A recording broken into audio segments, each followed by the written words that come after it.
وسلام على عباده الذين اصطفى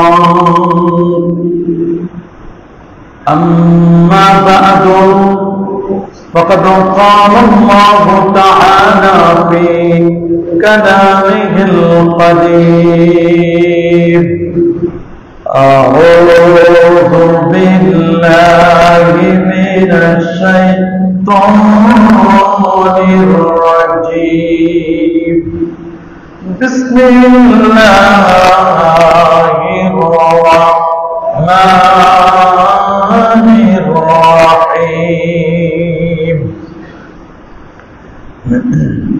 استغفروا ربكم ثم توبوا إليه يرسل السماء عليكم مدرارا صدق الله العظيم وصدق رسوله النبي الكريم إن الله وملائكته يصلون على النبي يا أيها الذين آمنوا صلوا عليه وسلموا تسليما الله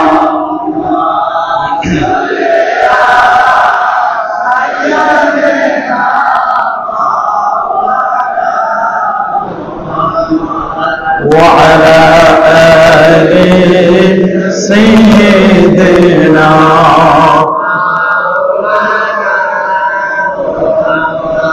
أردت جوري جوري محبة قرآن اللهم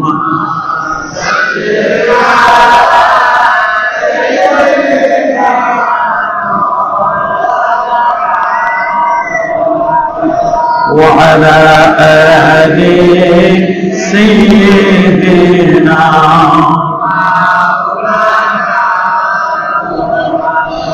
بلغ نورنا بكماله كشف الدجى بجماله حسنة الجميع خصاله صلى الله अपने महबूब आलम अपने ममदूह आजम अपने नौशे अकरम अपने नूरे मुजस्सम बलावल औला بكماله كشف الدجى حسنة الجميع صلى الله عليه وآله أشرك محمد الذكر كلنا لا إله إلا الله لا إله إلا الله لا إله إلا الله لا إله إلا الله لا إله إلا الله لا إله إلا الله لا إله إلا الله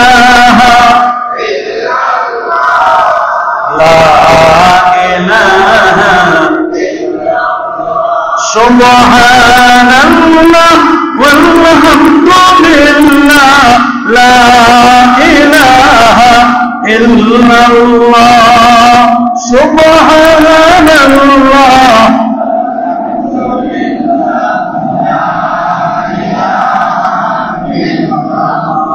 لا إله إلا الله لا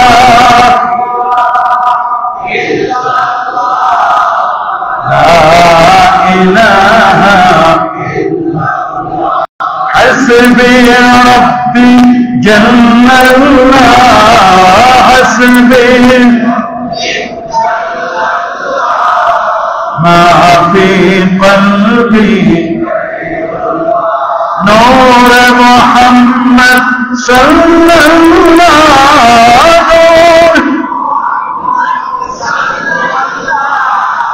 لا إله إلا الله سبحان الله والحمد لله لا إله إلا الله لا إله إلا الله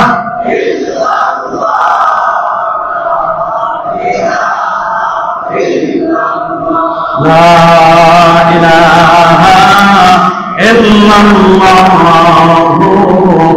محمد رسول الله صلى الله عليه وسلم حضرات علماء کرام শ্রদ্ধাভাজন মুসল্লিয়ান এজাম আল্লাহ পাকের দরবারে লাখ কোটি শুকর যে মহান মনিব আমাদের প্রতি অত্যন্ত ইহসান করে পবিত্র শাওয়াল মাসের আজকের এই জুমার দিনে তীব্র তাপদাহ এবং গরমের মধ্যে আল্লাহর ঘর মসজিদে আসার ও বসার, তার দরবারে মস্তক অবনত করবার, সাজদা করবার, তার নৈকট্য লাভের জন্য আল্লাহর কাছে প্রার্থনা করবেন সুযোগটুকু এনায়েত করলেন। কালিমাতুশ শুকর আদায় করে পড়ে আলহামদুলিল্লাহ। লাখ কোটি তার চার অনেক অনেক গুণ বেশি দরুদ আর সালাম পেশ করছি প্যারা নবী ও রাসূল করিম সাল্লাল্লাহু আলাইহি ওয়াসাল্লামের রূহ মুবারাকায় বিনা দরখাস্তে যে নবীর উম্মত হতে পেরেছি, আসুন আরেকটি বার শুকরিয়া আদায় করে পড়ে আলহামদুলিল্লাহ। প্রেসুদি গোটা বিশ্বব্যাপী প্রচন্ড গরম এবং তাপদাহ, গ্রিন হাউস এফেক্ট, প্রচন্ড তাপে মানুষের জীবন বিপন্ন। কোথাও যেন একটু স্বস্তি নেই, কোথাও যেন একটু শান্তি নেই। যারা ধনাঢ্য ব্যক্তি বা যারা অফিস লেভেলে ভালো ভালো জায়গায় কর্মসংস্থানে আছেন, তারা তো এসির ভিতরে থাকেন, তারা অনেক সময় এই প্রচন্ড গরম এবং তাপদাহ বিষয়টি উপলব্ধি করতে পারেন না। কিন্তু যারা আমাদের খাবারের যোগান দেন, যারা মাঠে ময়দানে কিষান কৃষি কাজ করেন, খেটে খাওয়া মানুষগুলো, এবং যারা বাবুর্চি রান্না বান্না করেন এই প্রচন্ড গরমের মধ্যে, যারা বাহিরে ঘোরাফেরা করেন, বাহিরে হরকত করেন দুটো পয়সা ইনকামের জন্য, তারা আসলে বুঝতে পারেন এই তাপদাহ প্রচন্ড গরমের তীব্রতাটা কেমন। এসি রুমে বসে এটা অনেক সময় কল্পনা করা যায়। এই যে গরম, এই যে তাপদাহ, গত জুমায় আমি বলেছি এটি জাহান্নামের দুটো নিঃশ্বাস। বেনাফাসাইনে নাফাসিন ফিস শীতা ওয়া নাফাসিন ফিস সাইফ, এটি গ্রীষ্মকালীন নিঃশ্বাস ফেলতেন আর একটি শীতকালীন নিঃশ্বাস। নবী পাক সাল্লাল্লাহু আলাইহি ওয়াসাল্লাম কারো যদি জ্বর হতো, নবীজি বলেন ইন্নাল হুম্মা, নিশ্চয় জ্বর, এই যে তাপ 100 ডিগ্রি 102 ডিগ্রি 3 ডিগ্রি মিন ফাইহে জাহান্নাম, রাসূল বলেন এটা জাহান্নামের তীব্রতা থেকে। ফাআবরিদুহা বিল মা, এই জ্বরকে তোমরা প্রতিহত করো পানি দিয়ে। এই জন্য নবীর চিকিৎসা নবীজির চিকিৎসা হচ্ছে কারো জ্বর হলে তাকে 100টা ডুব দেওয়াইতে হবে পানির মধ্যে, ঠান্ডা পানিতে। এটা হলো নবীর চিকিৎসা। এই হাদিসকে কেন্দ্র করে জ্বর হলে, মাথা ব্যথা হলে আমরা মাথায় পানি দিই, শরীরে মুছা দিই, এটা নবীর শিক্ষা। ডাক্তাররা যখন বলে যে না কোনো ঔষধে কোনো কাজ করে না, তখন বলে যে মাথায় একটু হালকা পানি দেন, শরীরে একটু গাটা মুছাই দেন, ভালো লাগবে, স্বাস্থ্যটা ভালো লাগবে।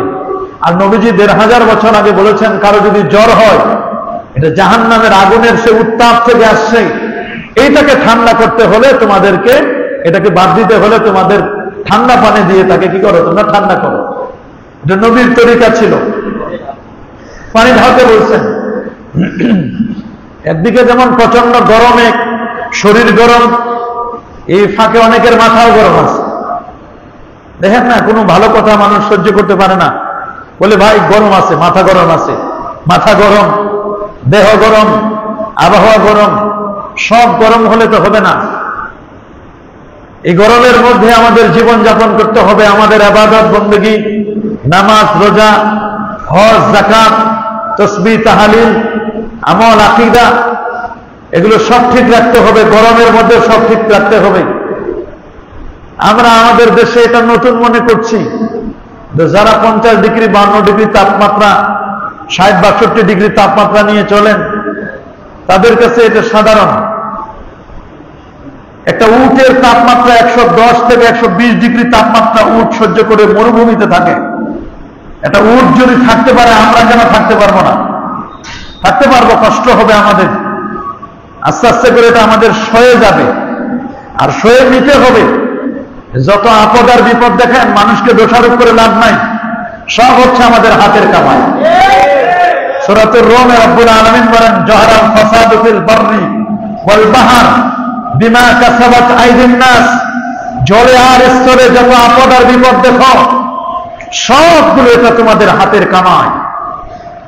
আল্লাহ তাআলা সূরাতুল আনকাবুতের মধ্যে বলেছেন, আলিফ লাম মিম আহাসিবান নাস আইয়াতরাকু আইয়াকুলু আমান্না ওয়া হুম লা ইফতানুন। তোমরা কি মনে করছো ঈমান এনেছো অথচ তোমাদেরকে পরীক্ষা করা হবে না? দেখা যাবে গরমের মধ্যে কারা মসজিদে আসা ছেড়ে দেয়, আর কারা মসজিদের মধ্যে লেগে থাকে। অনেকে মনে করেন এই প্রচন্ড গরম, তো এক জুমা না পড়লে কি হবে, অনেকে মনে করে। এখন নামাজে না গেলে কি হবে, এরকম মনে করেন যারা। আল্লাহ দেখতে চান এই প্রচন্ড গরমের মধ্যেও কারা আল্লাহকে স্মরণ করে, এটা আল্লাহ তাআলা দেখতে চান। আল্লাহ ঈমানের পরীক্ষা নেন এটা না। আমরা কতটুকু পরীক্ষায় উত্তীর্ণ হতে পারছি, এটা আমাদের দেখবার বিষয়। আলহামদুলিল্লাহ, ঢাকা শহরের প্রায় মসজিদে এসি হয়ে গেছে। খুব রেয়ার 2-1টা মসজিদ ছাড়া, যেগুলো ছাপরা মসজিদ, টিনের মসজিদ, মাটিয়া মসজিদে আর মাটি খুঁজে পাওয়া যায় না। ছাপরা মসজিদে ছাপরার কোনো অস্তিত্ব নাই। টিনের মসজিদের একটা টিন আপনি মাটি সালাম দিলে খুঁজে পাবেন না, সব টাইলস আর মার্বেল। নাম তো টিনের মসজিদ রয়ে গেছে, ছাপরা মসজিদ রয়ে গেছে। আলহামদুলিল্লাহ, ঢাকা শহরের প্রায় মসজিদে এখন এসি হয়ে গেছে, মানুষ যেন স্বস্তিতে নামাজটা আদায় করতে পারেন। নবী পাক সাল্লাল্লাহু আলাইহি ওয়াসাল্লামের যুগে এরকম প্রচন্ড গরম হতো। সুনানে আবি দাউদের হাদিস, একবার প্রচন্ড গরম, সাহাবায়ে কেরাম নবীর কাছে নালিশ করলেন, ইয়া রাসূলুল্লাহ, অনেকদিন হয়েছে বৃষ্টি হয় না, কি করতে পারি আমরা? নবীজি বলেন, অমুক দিন ঈদগাহে নামাজের সালাতুল ইস্তিসকা, বৃষ্টি প্রার্থনা নামাজ হবে। সাহাবায়ে কেরাম আসলেন, নবীজি খুতবা দিলেন। আগে নামাজ হলো, খুতবা হলো। নবীজি হাতটা উল্টাই দিলেন, গায়ের যে চাদরটা ছিল এটাকে পরিবর্তন উল্টাই দিলেন। নবীজি অঝর নয়নে কাঁদলেন, সাহাবায়ে কেরামও কাঁদলেন। হাত এখনো নামান নাই, প্রচন্ড বৃষ্টি আসলো। যখন বৃষ্টি আসছে তখন সাহাবায়ে কেরাম দৌড়াদৌড়ি করে, ছুটাছুটি করে যার যার বাড়ির দিকে যাচ্ছে। তাবাসসামা রাসূলুল্লাহ সাল্লাল্লাহু আলাইহি ওয়াসাল্লাম, আল্লাহ নবী তখন মুস্কি হাসলেন যে একটু আগে বৃষ্টির জন্য কত কাকুতি মিনতি, আর এখন এই বৃষ্টির ফোঁটা গায়ে লাগবে, এজন্য বাড়িতে যাওয়ার জন্য ছুটাছুটি করতেছো। নবীজি এটা দেখে হাসতে লাগলেন, সুবহানাল্লাহ। আর নবীজি যখন হাসতেন, ইজা তাকাল্লামা রুয়াকান নূর, নবীজির এখান থেকে নূর চমকাতো। তো এরকম ইতিহাস, হাদিস মোবারকায় অসংখ্য নবীর যুগে এরকম ঘটনা ঘটেছে, আল্লাহ নবীর যুগে। এই প্রচন্ড গরমে আমাদের কি করণীয়, নবীজি কি করতেন, সাহাবায়ে কেরাম কি করতেন, এগুলো নিয়ে আজকে আমরা ইনশাআল্লাহ আমরা কিছু সময় আমরা আলোচনা করব ইনশাআল্লাহ। আল্লাহ সুবহানাহু ওয়া তাআলা পবিত্র কোরআনুল কারীমে বলছেন যে ইস্তাগফিরু রাব্বাকুম ফাইন্নাহু কানা গাফফারা। এই যে আজকে দেখেন অনাবৃষ্টি, অতিবৃষ্টি, ভূমিধস, ভূমিকম্প, এগুলো কেন হচ্ছে? এর পিছনে কারণটা কি? কারণ হলো আমাদের পাপ। পাপ বাপকেও ছাড়ে না, এটা মনে রাখবেন। যা কিছু হচ্ছে সবকিছুর মনে হচ্ছে আমাদের অন্যায়, আমাদের পাপ। বলবেন হুজুর কই এত পাপ? হয়তো আপনি দেখেন না, আমার চোখে পড়ে না, কিন্তু কত যে অন্যায়, কত যে পাপ আমাদের অগোচরে হয়ে যাচ্ছে, আমরা অনেকে টেরও পাচ্ছি না, আমরা অনেকে বুঝতে পারতেছি না। দেখেন না, পৃথিবীর একটা পরিপাটি শহর, মানুষের একটু রিল্যাক্সের জন্য দুবাইতে বেড়াইতে যায়। কোথায় বিয়ে হবে বাংলাদেশে, মার্কেট করে দুবাইতে। মানুষ শহর, খারাপ কিছুই না। দুবাইতে জানা যান, এই যে দুবাইয়ের অবস্থা তো দেখলেন, বিমানগুলো নৌকার মতো ভাসতেছে, কি এক অবস্থা। গাড়িগুলো পানির নিচে, ড্রেনেজ ব্যবস্থা খুব ভালো ছিল না। ওরা কখনো কল্পনাই করতে পারে নাই যে আমাদের এই জায়গায় এত বৃষ্টি হবে। কি ঝড়, কি তুফান, প্রচন্ড বৃষ্টি। এই বৃষ্টিতে পুরো দুবাই শহর, একটা আধুনিক শহরগুলোর মধ্যে একটা অন্যতম শহর দুবাই, কোনো দিশা পায় না। আল্লাহ ছাড় দেন, ছেড়ে দেন না। আল্লাহ যদি ধরেন, পালাবার কোনো পথ নাই। মনে করেন না যে আল্লাহ বাংলাদেশের দিকে নজর নাই, এটা মনে করেন না যে আল্লাহ দেয় না।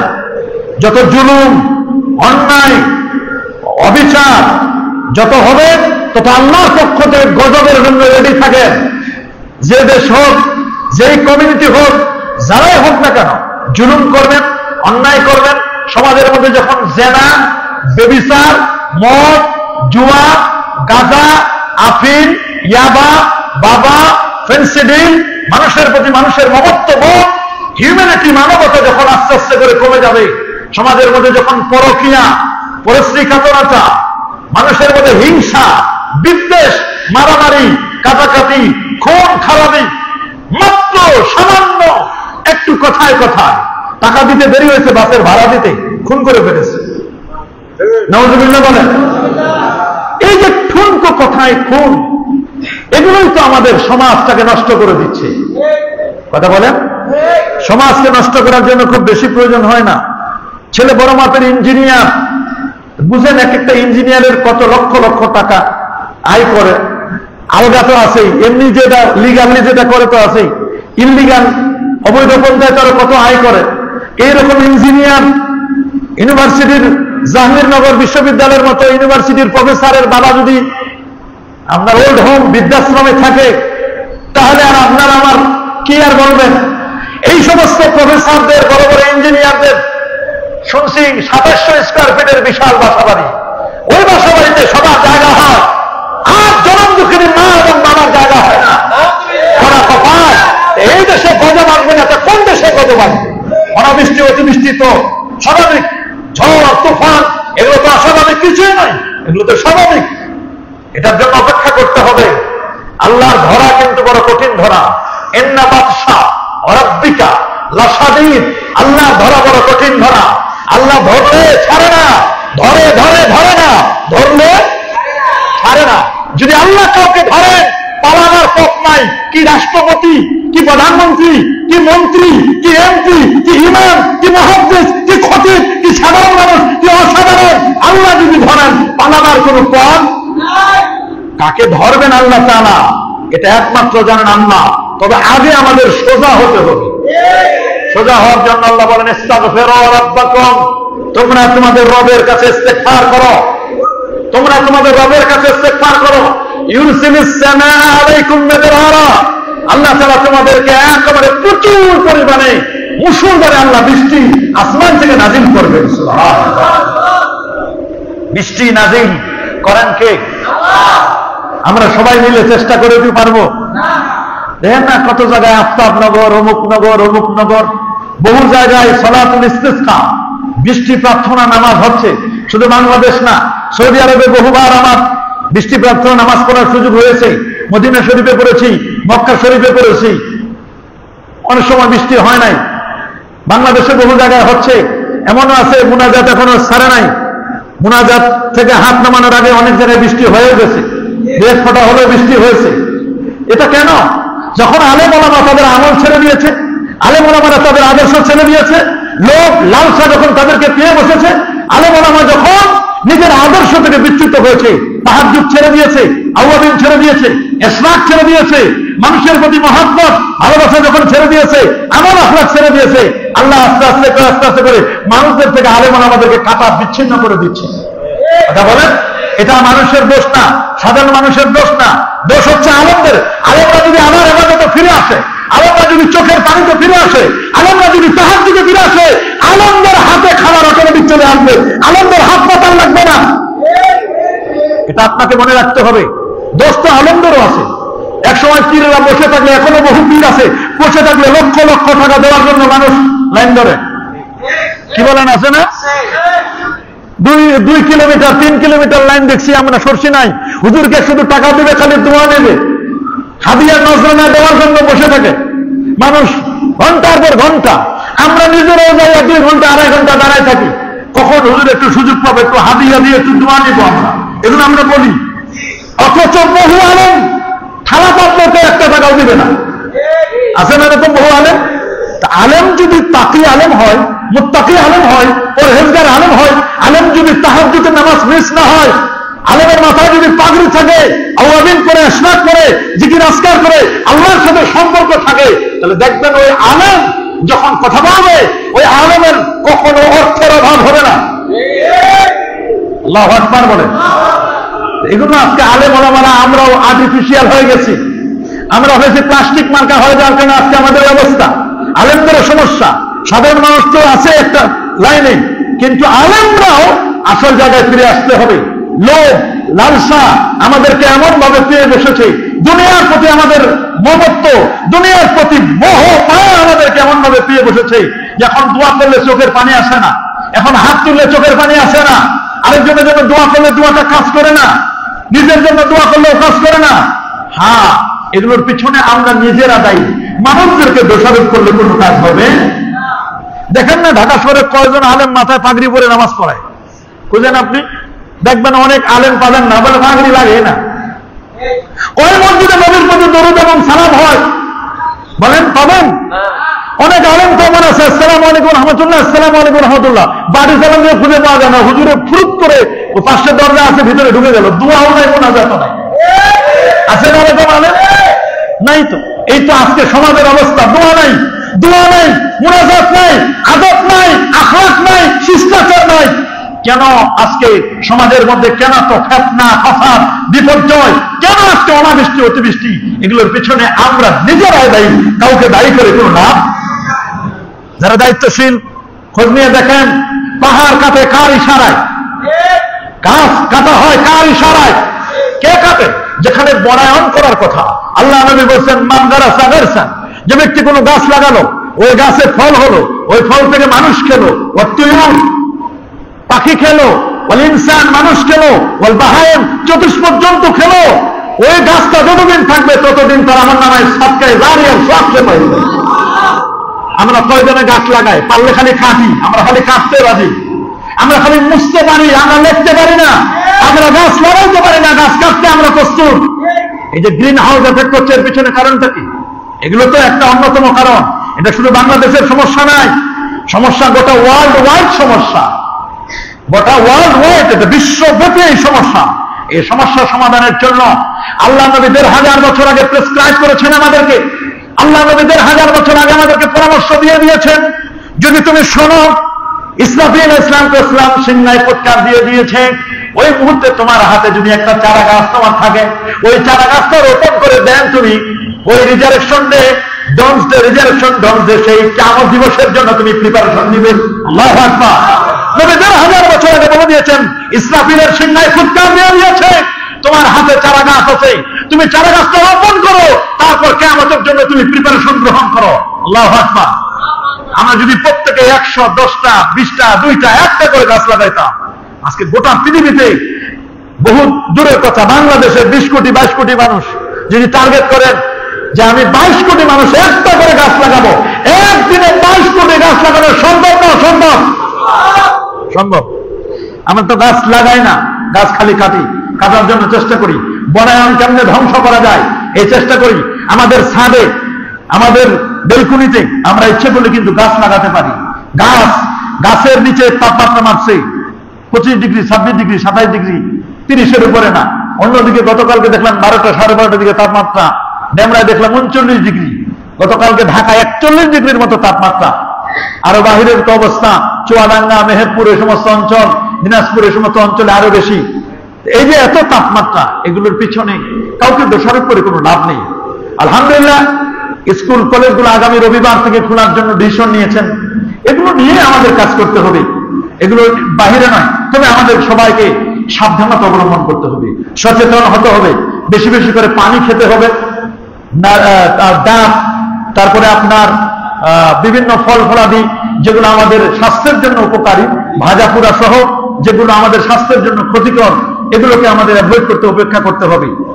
নবী পাক সাল্লাল্লাহু আলাইহি ওয়াসাল্লাম 1500 বছর আগে তার কি প্রেসক্রাইব ছিল? দেখুন, প্যারা নবী রাসূল করিম সাল্লাল্লাহু আলাইহি ওয়াসাল্লাম হাদিসের মধ্যে 1029 নম্বর হাদিস, সহিহ বুখারী। নবীজি জুমার দিন বক্তব্য দিচ্ছিলেন, সাহাবায়ে কেরামদেরকে নিয়ে নবীজি জুমার দিন আলোচনা করছিলেন। আনাস বিন মালিক, রাসূলুল্লাহর প্রিয় সাহাবী, তিনি বলেন, আতা রাজুলুন আরাবিয়্যুন মিন আহলিল বাদরে ইলা রাসূলিল্লাহি সাল্লাল্লাহু আলাইহি ওয়াসাল্লাম ইয়াওমাল জুমআ। জুমার দিন একজন গ্রাম্য বেদুইন নবীর মসজিদে নববীতে জুমার নামাজ পড়ার জন্য গ্রামের লোকজন মসজিদে চলে আসতেন। সুবহানাল্লাহ।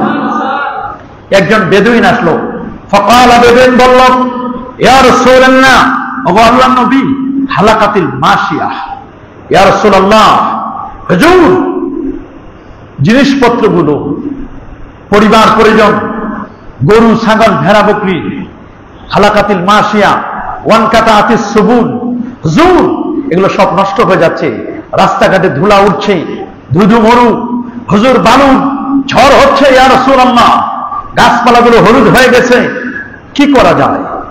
তখন নবী পাক সাল্লাল্লাহু আলাইহি ওয়াসাল্লাম সেই জুমার দিন মিম্বারে দাঁড়িয়ে আল্লাহ নবী আল্লাহর কাছে ফারাফা রাসূলুল্লাহ সাল্লাল্লাহু আলাইহি ওয়াসাল্লাম ইয়াদাই, আল্লাহ নবী দুটো হাত তুললেন। আল্লাহু আকবার বলেন। নবীজি হাত তুললেন, দুটো হাত তোলার পরে নবীজি বললেন, আল্লাহুম্মা আসকিনা, আল্লাহুম্মা আসকিনা, আল্লাহুম্মা আসকিনা, আল্লাহ তুমি আমাদের বৃষ্টি দাও, আল্লাহ তুমি আমাদের বৃষ্টি দাও, আল্লাহ তুমি আমাদেরকে বৃষ্টি দাও।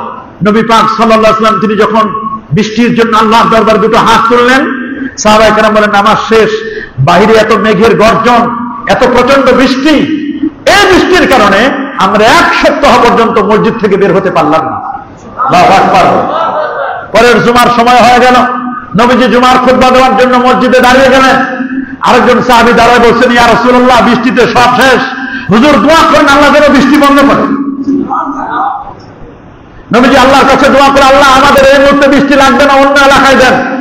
সাহাবায়ে কেরাম বলেন, 1 সপ্তাহ পর মসজিদ থেকে বের হয়ে দেখলাম এত প্রচন্ড রোদ, মাথার তালুয়া গরম হয়ে যাবে, আমরা মাথায় হাত দিয়ে এরকম করে আমরা তখন বাসায় ফিরে গেলাম, অথচ পানি বৃষ্টিতে এখনো আছে। আল্লাহু আকবার বলেন। দেখলাম দূরে বৃষ্টি হচ্ছে, আর মদিনার মধ্যে কোনো বৃষ্টি নাই। আল্লাহু আকবার। নবী পাক সাল্লাল্লাহু আলাইহি ওয়াসাল্লাম তার সিস্টেম ছিল, যখন এরকম বৃষ্টির প্রয়োজন হতো তখন আল্লাহ নবী সালাতুল ইস্তিসকা, বৃষ্টি প্রার্থনা নামাজ নবীজি পড়তেন।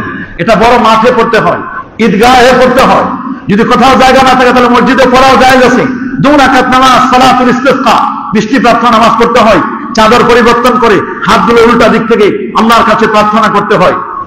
আরেকবার মদিনা শরীফে এরকম আরেকটি সমস্যা হলো, যে হাদিসটি মুসনাদুদ দারুমিন 93 নম্বর হাদিস, হযরত আউস বিন আব্দুল্লাহ রাদিয়াল্লাহু তাআলা আনহু, আউস বিন আব্দুল্লাহ তিনি বলেন, একবার মদিনায় কঠিন আকারে অনাবৃষ্টি দেখা দিল, প্রায় 9 মাস পর্যন্ত মদিনা শরীফে কোনো বৃষ্টি নাই।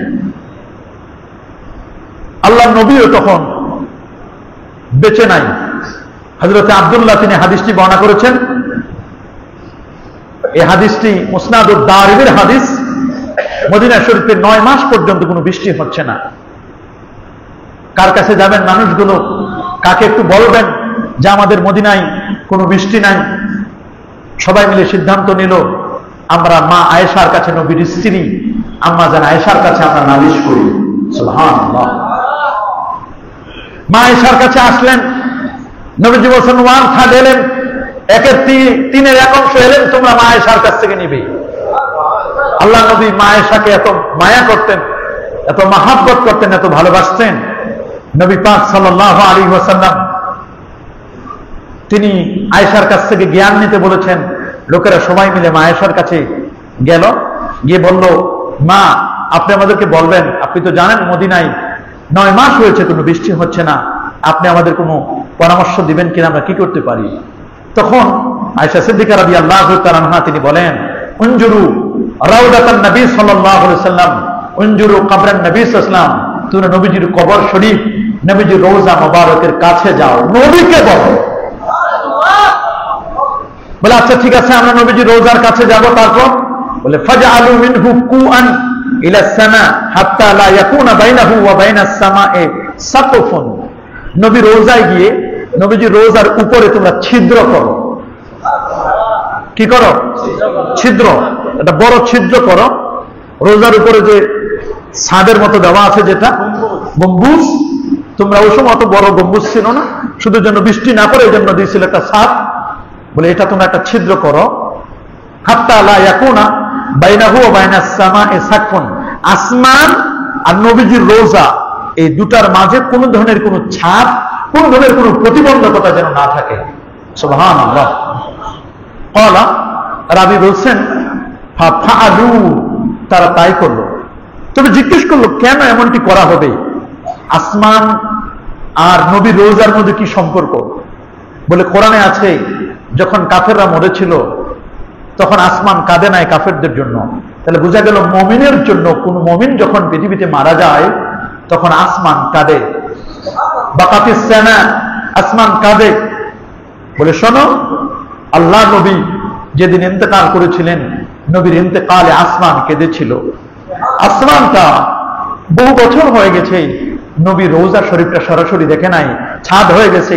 তোমরা যদি ছাদটা কিছু সরাই ফেলতে পারো, আসমান যদি আমার নবী রওজা দেখে, নবী রওজা দেখে আসমান আবার কেঁদে দিবে। আসমান কেঁদে দিলে অবশ্যই বৃষ্টি হবে। সত্যি আসমান যখন নবীজি রওজা মোবারক দেখেছে, নবী রওজা দেখে আসমান কেঁদে দিয়েছে, মুষলধারে বৃষ্টি হলো। ফা মুতিরনা মাতারানা হাত্তা নাবাতাল উসবু ওয়া সামিনাতিল ইবিল। আম্মা জান আয়েশা বলেন, এত বৃষ্টি হলো, এত বৃষ্টি, মুষলধারে বৃষ্টি হলো, নতুন নতুন ঘাস জন্ম নিল, আমাদের উটগুলো ঘাসগুলো খেলো, মদিনায় ঘাস জন্ম নিল, উটগুলো মোটা তাজা হয়ে গেল, উটের পিছনে চর্বিতে ভরপুর হয়ে গেল। এই বছরকে আমুল ফাতাক, এটা আমুল ফাতাক বলে তারা নাম দিয়েছিল। এটা উর্বরতার বছর, চর্বি হয়েছিল পশুদের মধ্যে, পশুদের ঘাস, নতুন নতুন ঘাস খেতে পেরেছিল। এই যে দেখেন আসমান কেঁদে ফেলে, ভালো মানুষ দোয়া করলে আসমানও কাঁদে, মানে বৃষ্টি হয়। আল্লাহু আকবার। এটা হাদিস দ্বারা প্রমাণিত। বিশেষ করে বনী ইসরায়েলের লোকেরা কোন আপদে বিপদে পড়লে তারা তাদের নবীদের উসিলা দিয়ে তারা আল্লাহর কাছে দোয়া করতেন। কাব আল আহবার তিনি হাদিস বর্ণনা করেছেন, ইন্না বনী ইসরাঈল কানু ইযা কাহাতু ইসতাসকাউ বিআহলি বাইতি নবীহিম। যখন বনী ইসরায়েলের একটা নিয়ম ছিল, বনী ইসরায়েলের মধ্যে যখন কোন ধরনের অনাবৃষ্টি হতো, দুর্ভিক্ষ দেখা দিত, তখন তারা নবীর পরিবার, নবীরা বেঁচে না থাকলে নবীর পরিবারদের উসিলায় আল্লাহর কাছে তারা মাপ চাইতো। এভাবে করে আসমান থেকে বৃষ্টি নাজিল হতো। এটা উমদাতুল কারি ফি শারহি সহিহুল বুখারী 10ম খণ্ডের 423 পৃষ্ঠার মধ্যে এই হাদিসটি রয়েছে। আরেকটি হাদিস যেটি ইমাম আহমদ বিন হাম্বল 896 নম্বর হাদিসে উল্লেখ করেছেন, হাদিসটি মিশকাতুল মাসাবিতে আসছে। একবার হযরত শুরাই ইবনে উবাইদ তিনি বলেন, যুকিরা আহলুশ শাম ইনদা আলী ইবনে আবি তালিব, রাসূলুল্লাহর প্রিয় সাহাবী আলী ইবনে আবি তালিব রাদিয়াল্লাহু তাআলা নহুর কাছে একবার কিছু মানুষের কথা উল্লেখ করা হলো। বললেন যে শামবাসীদের মধ্যে হুয়া মিন ইরাক, হযরত আলী রাদিয়াল্লাহু তাআলা নহু তিনি তখন ইরাকে বাস করতেন, ইরাকে ছিলেন নাফ শহরে। ফাকালু, তারা বলল, এলান হুম ইয়া আমিরুল মুমিনিন, আমিরুল মুমিনিন আপনি শামবাসীদের জন্য একটু অভিসম্পাত করেন, একটু বদদোয়া করেন। হযরত আলী চোখের পানি ছেড়ে কাঁদলেন, বলেন তোমরা শামবাসীদের জন্য বদদোয়া করতে বলছো, তোমরা জানো না নবীজি কখনো কারোর জন্য বদদোয়া করতেন না। কয়েকটি জায়গায় ছাড়া আল্লাহর নবী কখনো বদদোয়া আমাদেরকে শিখায় নাই, আমরা কখনো বদদোয়া করতে পারি না। তিনি বলেছেন ইন্নী সামি'তু রাসূলুল্লাহ সাল্লাল্লাহু আলাইহি ওয়াসাল্লাম ইয়াকুল, তিনি বলেছেন আল্লাহ নবী বলেছেন, আল্লাহ নবীকে আমি বলতে শুনেছি, শামবাসীদের জন্য আমি বদদুয়া করব না। আল আবদাল ইয়াকুনুনা বিশ-শাম, রাসূল বলেছেন আবদাল যারা ওলিদের স্তর, এরা শামবাসীতে থাকবে। ওহম আরবাউনা রাজুলান, শামবাসী, শাম সিরিয়া, এখানে 40 জন আবদাল থাকে। কুল্লামা মাতা রাজুলান আবদালাল্লাহু মাকানাহু রাজুলা, কোন যখন ওলি, যখন আবদাল ওলি আল্লাহ যখন চলে যায়, আরেকজন ওলি আল্লাহ পাঠায় দেন। ইসকা বিহিমুল গাইস, এই ভালো মানুষদের উসিলা আল্লাহ আসমান থেকে বৃষ্টি নাজিল করেন। ওয়ায়ুনতাসারু বিহিম আলাল আদা, শত্রু বাহিনীর উপর তোমাদের বিজয় দেওয়া হয়। ওয়ায়ুসরাফু আন আহলিশ শাম বিহিমুল আযাব, এবং শামবাসীদের উসিলায় আল্লাহ তাআলা আসমানে আযাব গজব তোমাদের থেকে আল্লাহ তাআলা তুলে নেন। এর দ্বারা বুঝা গেল শাম। রাসূলুল্লাহ দোয়া করেছেন আল্লাহুম্মা বারিক লানা ফি শামিনা ওয়া ইয়ামানিনা, আল্লাহ তুমি শাম এবং ইয়ামানবাসীদের জন্য আল্লাহ তুমি বরকত দান করো, এটা বুখারী হাদিস। আল্লাহুম্মা বারিক লানা ফি শামিনা ওয়া ইয়ামানিনা, আল্লাহ শাম এবং ইয়ামানবাসীদের জন্য তুমি বরকত নাযিল করো। নবীজি দোয়া করলেন। একজন বললেন ইয়া রাসূলুল্লাহ ফি নাজদিনা, নজদের জন্য, বর্তমান রিয়াদ যেটা, দুবাই, রিয়াদ, এই অঞ্চলগুলো নজদের জন্য হুজুর দোয়া করেন। নবীজি বলেন না, নজদের জন্য দোয়া করা যাবে না, নজদের মধ্যে ফিতনা বের হবে, ওখানে কারণ শয়তান, শয়তানের শিং বের হবে, যত শয়তানি সব এখান থেকে বের হবে, নজ থেকে, ওই অঞ্চল থেকে বের হবে। যেখানে এখন দেখেন না, সেখানে তারা কত কিছু বানিয়ে দিয়েছে, বিভিন্ন সিস্টেম তারা বানিয়ে দিয়েছে, গির্জা বানাচ্ছে, অন্যান্য যে তারা সিস্টেম চালু করে দিয়েছে। এই যে আপদ বিপদ অন্য কারণে নয়, বিভিন্ন ক্লাব তৈরি করেছে, বিভিন্ন মত বার তৈরি করেছে, এগুলো তৈরির কারণে এই আপদ বিপদগুলো কিন্তু ওই দেশের মধ্যে চলে আসতেছে। আমাদের দেশটা এখান থেকে কিন্তু কোন অংশে খালি নয়, আমাদের সমাজের মধ্যে অন্যায় অপর সংস্কৃতি দিন দিন চলছে। মঙ্গল পূজার নামের, মঙ্গল শোভাযাত্রা নামের অমঙ্গল শোভাযাত্রা যে দেশে হয়, সে দেশে মঙ্গল কখনো আসবে না। কি বলেন, আসবে? অথচ সেই ইউনিভার্সিটিতে, মুসলমানদের টাকায় চলা ইউনিভার্সিটি, সেই ইউনিভার্সিটিতে যখন অ্যাপ্লাই করা হলো, মুসলমান ছাত্ররা যখন ঢাকা ইউনিভার্সিটিতে যখন সালাতুল ইস্তিসকা বৃষ্টিপাত নামাজ পড়ার জন্য পারমিশন চাইলো, কর্তৃপক্ষ পারমিশন দিল না। সেখানে যদি মঙ্গল শোভাযাত্রা হতে পারে, মুসলিমরা সেখানে সালাতুল ইস্তিসকা নামাজ পড়ার অধিকার আছে। ওখানে ডক্টর মোহাম্মদ শহীদুল্লাহর মতো আল্লাহর ওলি সেখানে শুনে আছেন। মুসলমানদের টাকায়, মুসলমানদের অর্থে তোমাদের বেতন যায়, কেন সেখানে ঢাকা বিশ্ববিদ্যালয়ের মতো জায়গায় কেন সেখানে সালাতুল ইস্তিসকা করতে দেওয়া হবে না? মুসলিমরা আজকে জানতে চায়, বাংলার মুসলমান, সেখানে যদি বাংলাদেশে যদি বৃষ্টি হতো, সেখানে মুসলিম অমুসলিম আল্লাহ তো ভাগ করে দিতেন না যে মুসলমানদেরকে শুধু বৃষ্টি দিব, অমুসলিমরা বৃষ্টি পাইতো, গাছগাছালি পাইতো না। কি বলেন, গাছগাছালি বৃষ্টি পাইতো না? গাছগাছালি বৃষ্টি পাইতো, পশু পাখি বৃষ্টি পাইতো, সবাই বৃষ্টি পাইতো। জানি না কি কারণে, এখনো এটা খতিয়ে দেখা হচ্ছে, কি কারণে প্রশাসন, ইউনিভার্সিটি প্রশাসন কি কারণে পারমিশন দিল না, এটা আমাদের জানা নেই। তবে আমরা মনে করছি যেখানে যে কোনো জায়গায় যদি বৃষ্টিপ্রাপ্ত নামাজের জন্য কেউ পারমিশন চায়, প্রশাসনকেও বলতেছি আপনারা চেষ্টা করবেন। এটা কারো ব্যক্তিগত না, বৃষ্টি হলে শুধু আমার উপর পড়বে তা নয়, বৃষ্টি হলে শুধু শহীদকে পড়বে তা নয়, বরং গোটা বাংলাদেশের জন্য উপকার। কথা বলেন, উপকার না? এই জন্য আপনারা এই বিষয়গুলো সবসময় খেয়াল করবেন। যারা এই ধরনের কিছু মানুষ চায় বাংলাদেশে কিছু একটা বিশৃঙ্খলা সৃষ্টি করে দেওয়ার জন্য, এগুলো সবসময় চায় সরকারকে বেকায়দা ফেলার জন্য, সরকারকে বেকায়দা ফেলার জন্য এর চেষ্টা করে। আপনারা এগুলো সজাগ থাকবেন, প্রশাসন আপনারা সবসময় এগুলো সজাগ থাকবেন, গোয়েন্দা সংস্থা সহ যারা আমার বক্তব্যগুলো শুনছেন অনলাইন অফলাইনে, সবসময় সারা বিশ্বব্যাপী আমাদের বক্তব্যগুলো যাচ্ছে, এই কথাগুলো আপনারা খেয়াল করবেন। আপনারা জানেন নবী পাক সাল্লাল্লাহু আলাইহি ওয়াসাল্লামের হাদিসগুলোকে যিনি সংরক্ষণ করেছিলেন, ইমাম বুখারী আবু আব্দুল্লাহ মুহাম্মদ ইবনে ইসমাঈল ইবনে ইব্রাহিম ইবনে মুগীরা আল বারদাসবা আল জুফি আল ইয়ামানি আল বুখারী রাহিমাহুল বারী এত বড় মাপের পণ্ডিত ছিলেন, যিনি 6 লক্ষ হাদিসের হাফেজ ছিলেন। আল্লাহু আকবার বলেন। 6 লক্ষ হাদিসের হাফেজ ইমাম বুখারী রাহমাতুল্লাহি আলাইহি, ওনার জন্ম বুখারা সমরকন্দ, বুখারা সমরকন্দে ওনার জন্ম। কিন্তু এই বুখারা সমরকন্দের জন্ম হলেও কি হবে, বুখারার যিনি শাসক ছিলেন, সমরকন্দের শাসক, বুখারার শাসক তাকে বুখারাতে সমরকন্দে থাকতে দেয় নাই। 90,000 ছাত্র একসাথে তার কাছ থেকে দর্শ নিতেন। আমাদের এখানে কয় হাজার মানুষ, 5-6,000 7,000 মানুষ হতে পারে, সর্বোচ্চ 5,000 হবে। সব মিলিয়ে রাস্তাঘাট, দোতলা 3তলা ছাদ সহ আশপাশের করিডোর সহ 5-6,000 মানুষ হবে। আর সেখানে একসাথে 90,000 ছাত্র ইমাম বুখারীর কাছ থেকে বুখারী শরীফের দর্শ নিত। বুখারার গভর্নর, প্রেসিডেন্ট তিনি ছিলেন। তিনি বলেন মোল্লার কাছে 90,000 মানুষ একসাথে পড়াশোনা করে, সবাই হাতের চটের উপরে পড়ে। আমারও মন চায় আমি একটু বুখারী শরীফের দর্শটা নিব ওনার কাছে। তো মোল্লাকে সম্মান দেওয়া হলো ইমাম বুখারীকে, যে আপনি একটু আমার বাসায় রাজমহলে আসবেন, গণভবনে আসবেন, গণভবনে এসে আপনি একটু এই বুখারী শরীফের সবকটা আমাকে, আমার 2 সন্তান আছে এদেরকে দিয়ে যাবেন। আমি হলে তো 3টা লাভ দিতাম যে গণভবনে দাওয়াত পাইছি, এর চেয়ে আর কি, সব বাদ দিয়ে আমি চলে যাইতাম গণভবনে হালুয়া রুটি নেওয়ার জন্য, হালুয়া রুটির ভাগ নেওয়ার জন্য। ইমাম বুখারী বলছেন না, আমি তোমার ভবনে, তোমার রাষ্ট্রপতির ভবনে আমার যাওয়ার কোনো ক্ষমতা আমি যেতে পারবো না। তোমার যদি প্রয়োজন হয়, তোমার সন্তানের যদি প্রয়োজন হয়, তাহলে এখানে এসে চটের উপরে হাঁটু গেয়ে 90,000 ছাত্র যেভাবে বুখারী শরীফের দর্শ নেয়, তুমি ওইভাবে নাও। আল্লাহু আকবার বলে।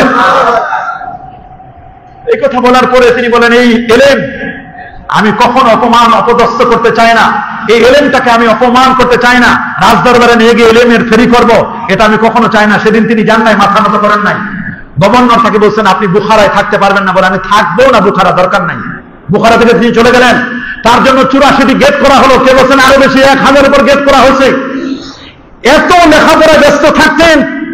উনি যখন অসুস্থ হয়ে গেলেন মৃত্যুর আগে, ডায়াবেটিস রোগীতে আক্রান্তের মতো অবস্থা, যখন ডায়াবেটিস নীল হয়ে গেছে, হসপিটালে নেওয়া হয়েছে ইমাম বুখারীকে। ডাক্তার দেখে বলেন উনি কি কোনো মুসলমান না কোনো সন্ন্যাসী? বলে না, উনি তো মুসলিম। খালি মুসলিম না, উনি একজন ফার্স্ট ক্লাস মুসলিম। উনি একজন। বলে কেন? মনে হয় না যে উনি মনে হয় কোনো সন্ন্যাসী, উনি মনে হয় ওনার জীবনে কোনো সবজি খায় না, ভেজিটেবল খায় না। জিজ্ঞেস করেন তো উনি কোনো ভেজিটেবল খাইছেন কিনা? বলে উনি 42 বছর ধরে কোনো সবজি খায় না, শুধু শুকনা রুটি খেয়েছেন। বলে ওনার চিকিৎসা কি? বলে ওনার চিকিৎসা হলো উনি যদি শুধু পানি আর সবজি খায়, বেশি করে সবজি খাইলে, নিরামিষ খেলে, ওনার সবজি খেলে ওনার স্বাস্থ্য ভালো হয়ে যাবে। আল্লাহু আকবার বলেন। এত বড় মাপের পণ্ডিত ছিলেন। সেই ইমাম বুখারী রাহমাতুল্লাহ আলাইহি ইন্তেকাল করলেন খরতম নামক জায়গায়, একটা অপরিচিত জায়গায়। ইন্তেকালের পরে সমরকন্দে 5ম শতাব্দীতে সমরকন্দে 17 মাস পর্যন্ত বৃষ্টি হয় না। সমরকন্দে পুরো এরিয়া সালাতুল ইস্তিসকা, বৃষ্টি প্রার্থনা নামাজ পড়া হয়েছে কয়েকশো জায়গায়, কোনো বৃষ্টি হয় না, কোনো বৃষ্টি নাই। ঠিক ওই অবস্থায় সালেহ নামক একজন ব্যক্তি, সালেহ নামটার সালেহ নামক একজন ব্যক্তি, নেককার ব্যক্তি, শহরের কাজী যিনি ছিলেন, বিচারক, সমরকন্দের যিনি কাজীউল কুযাত ছিলেন, তার কাছে গেলেন। কাজী সাহেবকে পরামর্শ দিলেন, আমার মতে আপনার এবং সর্বসাধারণ মুসলমান উচিত ইমাম বুখারীর মাজার শরীফ জিয়ারত করে ইমাম বুখারীর মাজারের সামনে গিয়ে তাকে উসিলা দিয়ে আল্লাহর কাছে বৃষ্টি প্রার্থনা করা। দেখবেন আপনি এটা করেন, আল্লাহ সাহেব বৃষ্টি দিয়ে দিবেন। আল্লাহু আকবার বলেন। সেখানে তারা সিদ্ধান্ত নিলেন, আগামী সোমবার সিদ্ধান্ত নিলেন। সিদ্ধান্ত অনুযায়ী ইমাম বুখারী রাহমাতুল্লাহ আলাইহির মাজারের কাছে গেলেন। প্রায় 10 থেকে 12,000 মানুষ মাজারের কাছে গিয়ে ইমাম বুখারীর মাজারকে সামনে রেখে অঝর নয়নে যখন কাঁদলেন, আল্লাহর কাছে যখন বৃষ্টি প্রার্থনা করলেন, এত বৃষ্টি হলো 7 দিন পর্যন্ত বৃষ্টি। অথচ খরতম থেকে সমরকন্দ মাত্র 3 মাইলের দূরত্ব। 7 দিন পর্যন্ত বৃষ্টি হওয়াতে সেখানে এই দূরত্বে একজন মানুষ আর সমরকন্দে আসতে পারলো না। 3 দিন পর্যন্ত ইমাম বুখারীর মাজারের পাশে, কবরের পাশে তাদেরকে থাকতে হলো। আল্লাহু আকবার বলেন। এত প্রচুর পরিমাণে বৃষ্টি হলো। এই জন্য বৃষ্টি কখন দিবেন এটা আমরা কেউ জানি না, একমাত্র জানেন যিনি, তিনি কে? ইমাম যাহাবী সিয়ারুল আলামিন নুবালা 12তম খণ্ডের 469 পৃষ্ঠার মধ্যে এই ঘটনাটি তিনি উল্লেখ করেছেন। আপনি শুনলে অবাক হবেন। ওই যে ব্রাহ্মণবাড়িয়া চতুরার একজন হুজুর আছেন, তার নাম প্রফেসর আব্দুল খালেক রহমাতুল্লাহ আলাইহি। চতুরা 3 লাখ পীরের এদিক থেকে আগে চতুরা প্রফেসর আব্দুল খালেক রহমাতুল্লাহ, যিনি ফুরফুরা মুজাদ্দিদে জামানের একজন খলিফা ছিলেন। সেই কুমিল্লা থেকে দূরে ভারতের ওপারে ত্রিপুরার সেই ওইসব অঞ্চলে একবার এরকম কঠিন বৃষ্টি হয় না। হিন্দু মানুষগুলো, অমুসলিম যারা, তারা মিলে হুজুরের কাছে গেলেন, হুজুর আমরা শুনেছি আপনি আল্লাহর ওলি, আমরা তো এত কিছু বুঝি না, শুনেছি আপনি আল্লাহর ওলি, তা আমরা আপনার কাছে একটু বলতে চাই যে আমাদের এলাকা আপনি জানেন আমাদের পুকুরের সব পানি শুকিয়ে গেছে, আপনি একটু এসে একটু দোয়া করে দিবেন, আমরা জানি আপনার সাথে আল্লাহর সম্পর্ক আছে, আপনি দোয়া করলে বৃষ্টি হবে। প্রফেসর আব্দুল খালেক রহমাতুল্লাহ আলাইহি চতুরাবি উনি বললেন যে ঠিক আছে, তোমরা রেডি হও, তোমরা আসবা, তোমাদের কিছু করা লাগবে না, কিছু মুসলিম নিয়ে আসবা, কয়েকজন মুসলিম 10-15 জন, আর একটা পুকুরের মাঝখানে আমার জন্য একটা জায়নামাজ বিছাই দিবা, এটা আমার খাদেম জায়নামাজ দিয়ে বিছাই দিবে। আল্লাহর ওলি প্রফেসর আব্দুল খালেক রহমাতুল্লাহ আলাইহি তিনি পুকুরের মাঝখানে জায়নামাজ বিছাই দিয়ে 2 রাকাত নামাজ পড়ে সালাতুল ইস্তিসকা পড়ে আল্লাহর কাছে দুটো হাত তুলেছেন, হাত নামান নাই, নামানোর আগে এত প্রচুর পরিমাণে বৃষ্টি হলো আল্লাহর নবী উঠে আসতে অনেক কষ্ট হয়ে যাচ্ছিল। আল্লাহু আকবার। শশীনাথ পীর শাহ সুফি আবু জাফর মোহাম্মদ সাল্লাল্লাহু রাহমাতুল্লাহ আলাইহি দিনাজপুরের একটা অঞ্চলে গোলাপগঞ্জ নামক জায়গায় একবার গিয়েছেন। সেখানে যাওয়ার পরে বৃষ্টি হয় না। মানুষজন বলতেও সাহস করে না যে হুজুর আমাদের এলাকায় কোনো বৃষ্টি হয় না, আমাদের ক্ষেত খামার সব নষ্ট হয়ে যাচ্ছে। আল্লাহর ওলিকে কে যেন বললেন যে হুজুর একটু দোয়া করেন। তো হুজুর বললেন, বাবা শুনেছি এলাকার কোনো বৃষ্টি নাই। এত প্রচুর পরিমাণে বৃষ্টি, হাজার হাজার মানুষগুলো বলছেন এখন মাহফিল শুনবেন নাকি, বৃষ্টিও দরকার আবার মাহফিলও দরকার। হুজুর বলেন, আল্লাহ তুমি যেখানে যেখানে বৃষ্টি দরকার সেখানে সেখানে দিয়ে দাও। মাহফিলের চতুর্দিকে কোনো বৃষ্টি হলো না, অথচ আশপাশে মাহফিলের জায়গায় কোনো বৃষ্টি হলো না, মাহফিলের চতুর্দিকে প্রচুর পরিমাণে বৃষ্টি হলো। আল্লাহু আকবার। আমার জীবনের কয়েক বছর আগে হুসাইনপুর নামক একটা জায়গায় নারায়ণগঞ্জে সোনারগাঁ থেকে দূরে আমার জীবনে বহু দেখছি শর্ষিনার বর্তমান হুজুরও আমাকে স্টেজে উঠাই দিয়েছে ওয়াজ করার জন্য। আমি ওয়াজ করতেছি, শুনতেছি বৃষ্টি হচ্ছে। আমরা ঠিকই দেখলাম যে বৃষ্টি অন্য জায়গায় প্রচুর পরিমাণে বৃষ্টি হয়েছে। আমরা যখন গাড়ি দিয়ে আসতেছি চাক্কা অর্ধেকটা ডুবে যাওয়ার মতো, অথচ ওই এলাকায় কোন ধরনের কোনো বৃষ্টি পড়লো না, শুধু কয়েক ফোঁটা করে বৃষ্টি আমরা দেখেছি। আল্লাহু আকবার। এখন আল্লাহর ওলিরা পৃথিবীতে আছে না নাই? এই জন্য কর্তৃপক্ষ আমাদের সিদ্ধান্ত নিয়েছে, আলহামদুলিল্লাহ বৃষ্টি দেওয়ার মালিককে। এটা কেউ গর্ব করে বলতে পারবে না যে চাইলে বৃষ্টি হবে। বৃষ্টি যখন প্রয়োজন বৃষ্টি আল্লাহ তাআলা তখনই দান করবেন। তা আগামী শুক্রবার, এই শুক্রবার তো গেল, আগামী শুক্রবার সকাল 9টায় শহীদপাড় মাঠে আমরা সালাতুল ইস্তিসকা বৃষ্টি প্রার্থনা নামাজ পড়বো। আল্লাহ যদি চাহে আমিও ইনশাআল্লাহ আপনাদের সাথে থাকবো। হ্যাঁ, গরম থাকবে কি না থাকবে এটা আল্লাহ তাআলা ভালো জানেন। গরম থাকুক আর না থাকুক আমরা সেখানে সালাতুল ইস্তিসকা বৃষ্টি প্রার্থনা নামাজ আমরা ইনশাআল্লাহ 2 রাকাত নামাজ আদায় করবো। ইনশাআল্লাহ দোয়া হবে। আল্লাহ তাআলা আমাদের সবাইকে কবুল করুন, মঞ্জুর করুন। আপনারা মেহেরবানি করে দাঁড়িয়ে 4 রাকাত কাবলার জুমা আদায়